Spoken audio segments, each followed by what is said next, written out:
Hello guys, welcome back my YouTube channel. आज की कहानी का नाम है ढोल की पोल।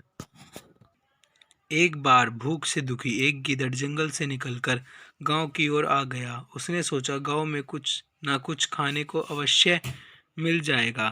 जंगल में रहकर मरने वाली बात है।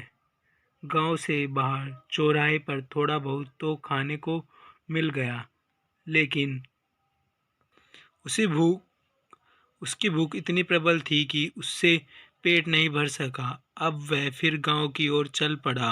वहां पर बैठे कुत्ते ने जब एक गिद्ध को गांव की ओर आते देखा तो सब के सब उसकी ओर झपटे। इतने सारे कुत्ते को अपने पर आक्रमण करते हुए देख गिद्ध घबरा गया और सोचने लगा कि जाए तो जाए कहाँ। चारों ओर मौत नाचती दिखाई देने लगी। भूख की बात तो वह भूल गया। अब तो मौत से बचने की बात उसके सामने थी। कुत्ते उसके पीछे भाग रहे थे। वह मौत से बचने के लिए अंधाधुंध भाग रहा था और छिपकर जान बचाने को कोई स्थान तलाश कर रहा था। आगे एक रंगसाज का घर था। उसके कपड़े रंगने के लिए बहुत बड़े टब में नीला रंग तैयार कर रखा था, ताकि सुबह उठकर कपड़े रंग सके। मौत से डरते गीदड़ इतना तेज भागा कि वह सीधा जाकर उस नीले रंग में भरे टब में जा गिरा। अब कुत्ते ने समझा कि गीदड़ भट्टी में गिरकर मर गया, इसलिए वे सब के सब पीछे मुड़ गए। कुत्ते को वापस जाते देख गीदड़ के मन को शांति मिल गई कि वह मौत के मुंह से बच गया। उनके जाते ही वह टब से निकला और रंगसाज के घर में खाने की तलाश करने लगा। उस समय जो भी उसे मिला उसे खा लिया। पेट भरने के पश्चात वहां फिर वापस जंगल की ओर भाग छूटा। नीले रंग के पानी में डूबकर वह पूरा नीला हो चुका था। इस हालात में उसे देखकर कोई कह नहीं सकता था कि यह कोई गीदड़ है। जैसे ही वह जंगल में वापस आया तो जंगली जानवरों ने उसका गहरा नीला रंग देखकर बड़े आश्चर्य से उसकी ओर देखा। उनकी समझ में यह बात नहीं आई कि यह नीले रंग का विचित्र जानवर कोई गीदड़ भी हो सकता है। पूरे जंगल में इस विचित्र जानवर को देखकर हलचल ही सी मच गई।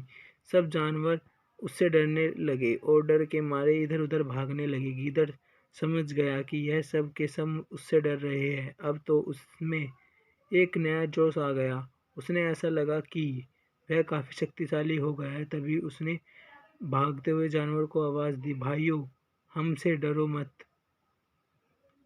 हम तो ब्रह्मा जी ने आप सबकी रक्षा के लिए भेजा है। आज से हम जंगल के राजा बनकर आप सबकी रक्षा करेंगे। तुम हमारी प्रजा हो। आज से हम इस जंगल का राजा चलाएंगे।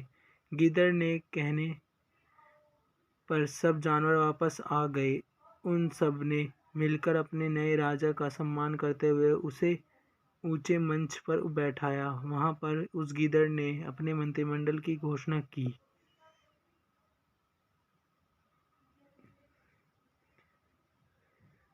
शेर को सेनापति तथा महामंत्री बनाया गया। भेड़िया को रक्षा मंत्री, हाथी को गृह मंत्री बनाकर इस छद्म रूपधारी गीदड़ ने अपने आप को जंगल का राजा घोषित कर दिया।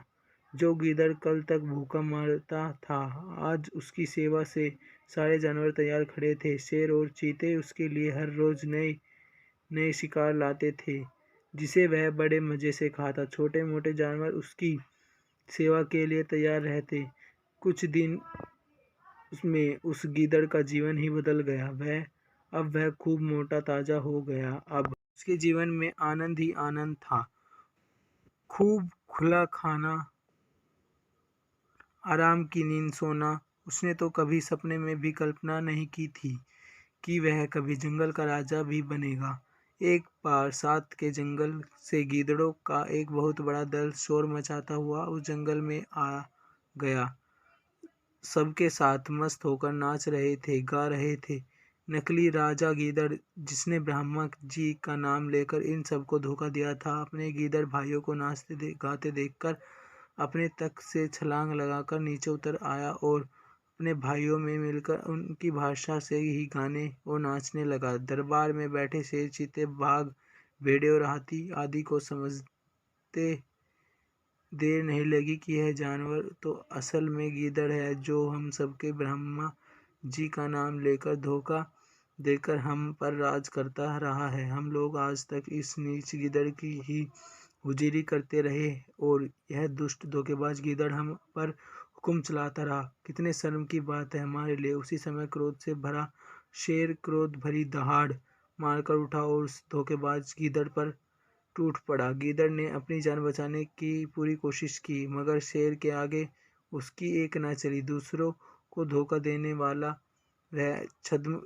वेशधारी बहरूपिया गीदड़ पर पल भर में ही अपना जान गंवा बैठा। ढोल की पोल खुल गई। Thank you for watching this video guys.